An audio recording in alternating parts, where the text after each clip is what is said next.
कक्षा 11 के विद्यार्थियों का आरपीपीएस एजुकेशनल पॉइंट में एक बार फिर से स्वागत है। आज आप पढ़ेंगे विलयनों की सांद्रता व्यक्त करने की विधियां। सबसे पहले आप जान ले विलयन क्या है। आपको पिछले वीडियो में बताया गया है, दो या दो से अधिक पदार्थों का समांगी मिश्रण विलयन कहलाता है। जैसे पानी और चीनी को मिला दीजिए, दोनों घुल जाएंगे, विलयन बन गया। वायु एक विलयन है। क्यों विलयन है? क्योंकि विभिन्न प्रकार की गैसें जैसे nitrogen, oxygen, carbon dioxide, helium, इन सबका समांगी मिश्रण है, वो विलयन है। विलयन के दो घटक होते हैं, ये आपको बताया गया था। एक विलेय, विलेय का मतलब जो विलयन में कम मात्रा में उपस्थित होता है उसे विलेय कहते हैं। और दूसरा होता है विलायक। विलायक का मतलब जिसकी भौतिक अवस्था विलयन जैसी होती है, अर्थात विलयन का वह घटक जो अधिक मात्रा में उपस्थित होता है उसे विलायक कहते हैं। अब हम विलयनों की सांद्रता व्यक्त करने की विधियां पढ़ेंगे। विलयनों की सांद्रता व्यक्त करने की मुख्य रूप से तीन विधियां होती हैं। पहली द्रव्यमान द्रव्यमान मात्रक, यानी द्रव्यमान के रूप में। दूसरा द्रव्यमान आयतन मात्रक और तीसरा आयतन मात्रक। द्रव्यमान मात्रक का मतलब होता है कि विलेय भी ग्राम में हो और विलायक भी ग्राम में हो। जब विलेय और विलायक दोनों की मात्राएं ग्राम में होती हैं या किलोग्राम में होती हैं, तब इस ढंग से जब हम किसी विलयन की सांद्रता को व्यक्त करते हैं तो वो द्रव्यमान मात्रक कहलाती है। यानी जब विलेय और विलायक दोनों की मात्राएं ग्राम या किलोग्राम में दी गई हों और उस विधि द्वारा जब हम किसी विलयन की सांद्रता को व्यक्त करते हैं तो उसे द्रव्यमान मात्रक कहते हैं। द्रव्यमान मात्रक में व्यक्त करने की जो सांद्रता की विधि है वो पहली विधि है द्रव्यमान प्रतिशत।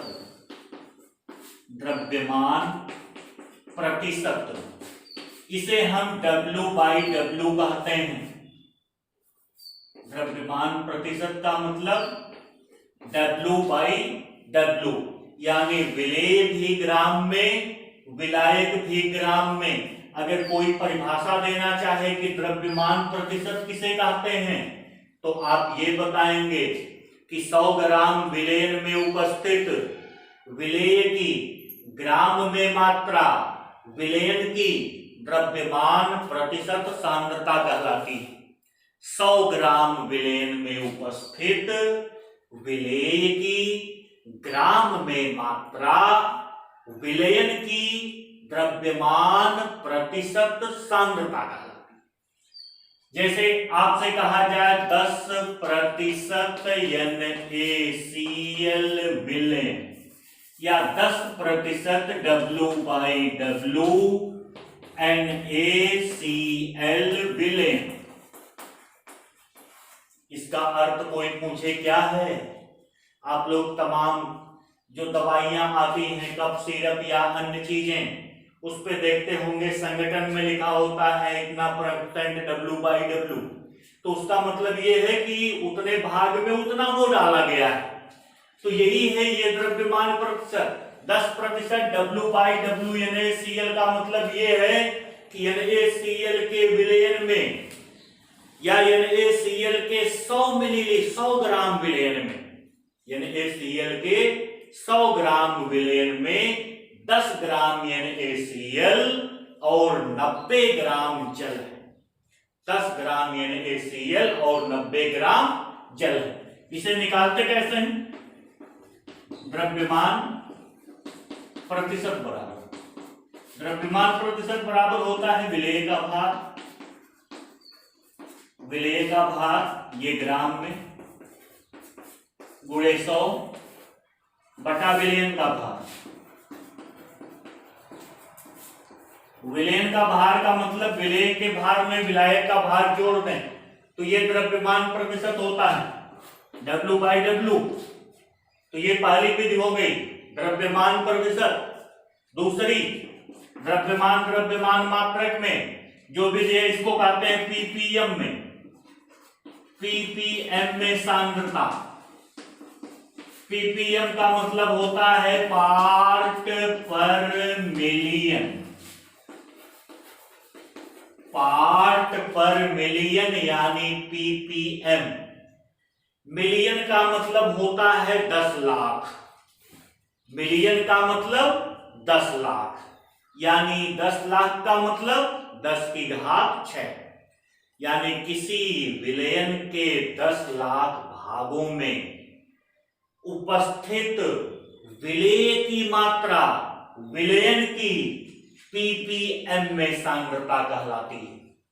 पीपीएम में सांद्रता का मतलब विलयन के 1 मिलियन ग्रामों में उपस्थित विलेय की ग्राम में मात्रा विलयन की पीपीएम में सांद्रता कहलाती है। जैसे आमतौर पे आप लोग आयोडीन नमक देखे होंगे पैकेट में, उसकी पैकेट के ऊपर आप देखेंगे तो 25 से 30 पीपीएम आयोडीन लिखा मिलता है। लिखा रहता है 25 पीपीएम आयोडीन। इसका मतलब ये है कि साधारण नमक के 10 लाख किलोग्राम में 25 किलोग्राम आयोडीन मिली हुई है या 10 लाख ग्रामों में 25 ग्राम आयोडीन है। तो ये पीपीएम में सांद्रता कहलाती है। पीपीएम में सांद्रता को अगर हम सूत्र के रूप में व्यक्त करें तो ये हो जाएगा पीपीएम में सांद्रता बराबर विलेय का भार या द्रव्यमान। विलेय का द्रव्यमान गुणे 10 की घात 6। 10 की घात 6 माने 1 मिलियन। 10 की घात 6 का मतलब 1 मिलियन। विलेय का द्रव्यमान गुणे 10 की घात 6 बटा विलयन का द्रव्यमान। ये हुआ पीपीएम में सांद्रता।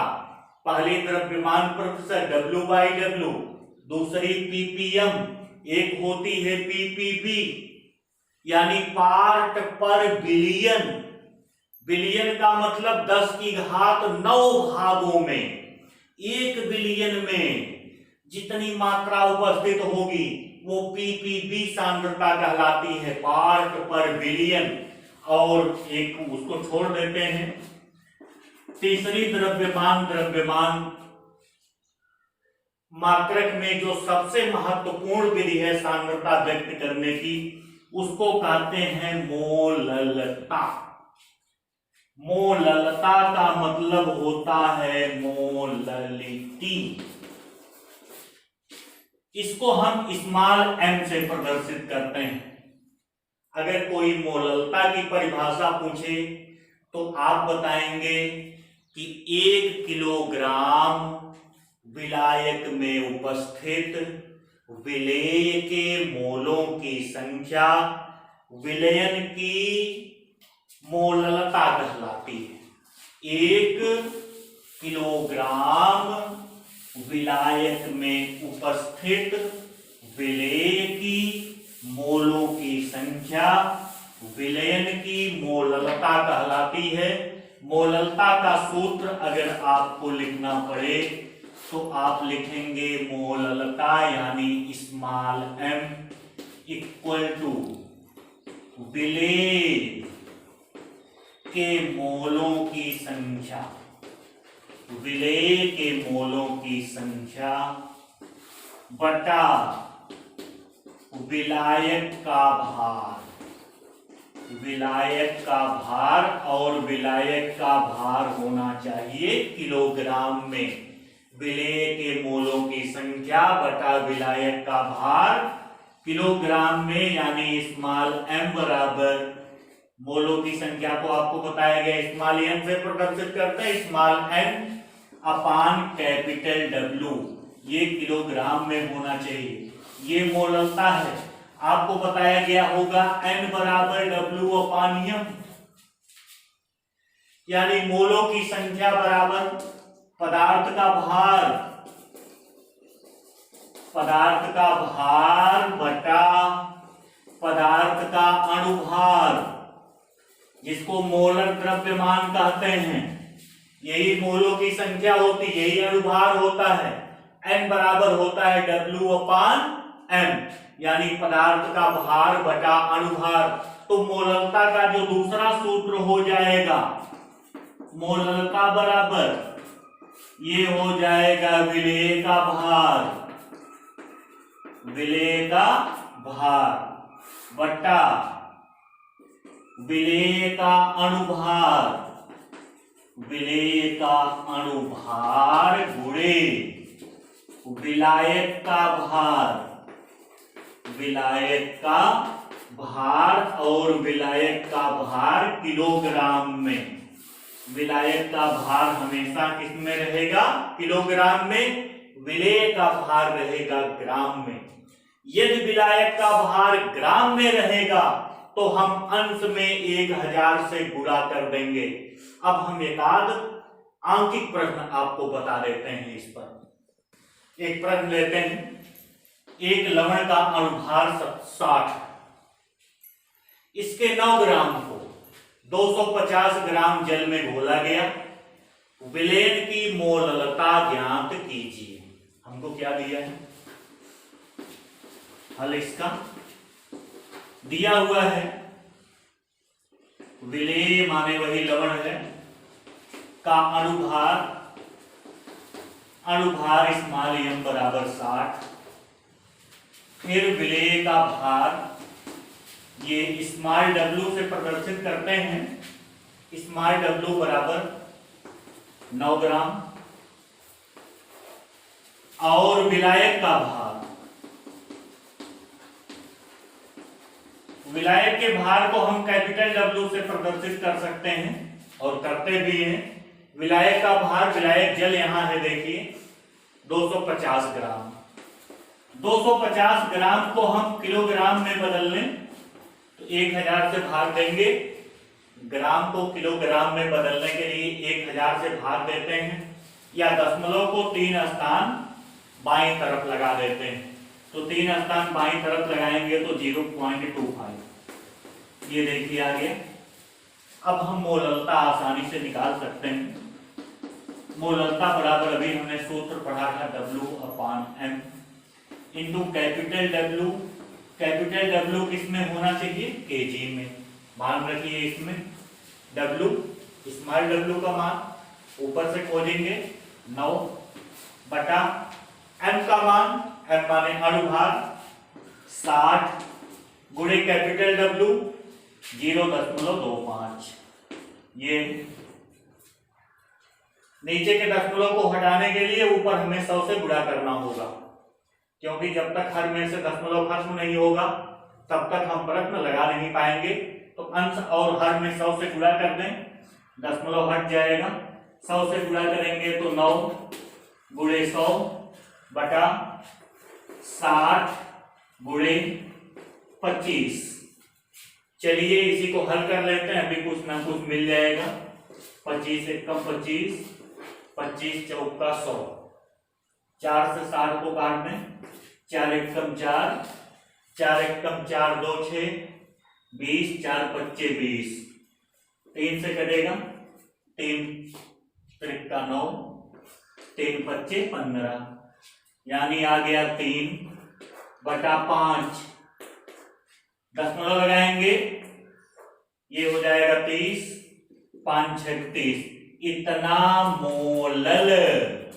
तो आप ये जानिए कि मोललता का मात्रक भी यहीं पे हम आपको बता दें। मोललता का मात्रक होता है मोल प्रति किलोग्राम या मोलल। तो मोललता जब हम निकालेंगे तो मात्रक भी लिखेंगे। तो ये आपको याद करना होगा मोलकता का मात्रक है मोल प्रति किलोग्राम या मोलक। ये सवाल आपका लग गया।